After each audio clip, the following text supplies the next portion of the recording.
Today we're going to be taking a look at the best wiring options for your 2016 Honda Odyssey.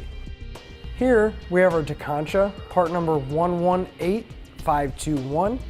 Here in the middle we have our Hopkins, part number HM11143114.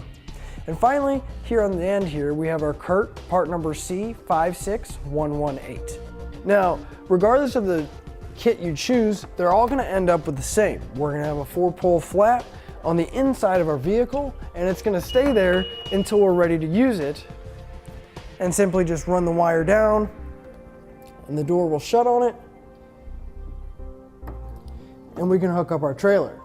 Now that we've seen the end result, why don't we take a closer look and look at some of the differences. Now, each one of these kits is going to protect your vehicle from any backfeeding from your trailer, and the way they do that is each one of these kits has a module box that's going to prevent any backfeeding or any problems on your trailer from coming back to your vehicle.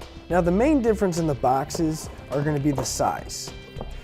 The Curt and the Hopkins are roughly the same thickness, but the Curt is a little smaller and the Tekonsha is much larger, but it does also have a plug, so it's not permanently attached, so it might be a little easier to find somewhere to mount it. And the Curt and the Tekonsha both come with double-sided tape, whereas the Hopkins has 2 tabs on the end here, and you can run a zip tie through it to secure it that way. Now, all of these are going to plug in at the back on the driver's side at the fuse panel behind the seat. Now, as you can see on the Tekonsha and the Hopkins, there's a T-connector, and that's if your vehicle has a backup sensor. Now, the Curt does not have a T-connector. This will simply plug directly into your fuse panel, but it is not compatible with vehicles that have a backup sensor. Now, each kit's gonna come with all your hardware, zip ties and fuses that you will need to install it. Now, the Curt is a little different on how they decided to route their fuses. You're gonna have an inline fuse that connects to the battery, whereas the Hopkins and the Tekonsha are gonna plug a fuse directly into your fuse panel. Now, one of the nice benefits of the Hopkins is that, again, they do all have a 4-pole flat on the end, but the Hopkins has this nice sheathing to protect the wire.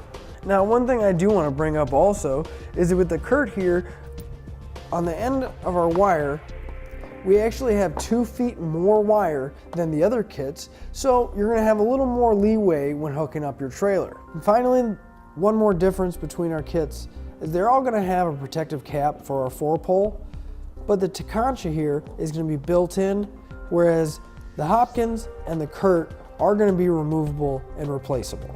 So in summary, as far as vehicle protection goes, each one of our kits are gonna protect our vehicle in case anything happens on the trailer end. As far as ease of installation goes, each one of our kits are going to install pretty much the same and have the same end result. As far as vehicle backup sensors goes, our Tekonsha and Hopkins are going to take it because you're still going to be able to retain that from the factory. Now, the Curt, however, is not going to be compatible with it. And finally, as far as ease of use goes, I think the Curt's going to take this one just because of the extra 2 feet of wire that we have before our 4-pole. And that'll finish up our look at the best wiring options for your Honda Odyssey. Click the link below to shop, learn more, or visit us at etrailer.com.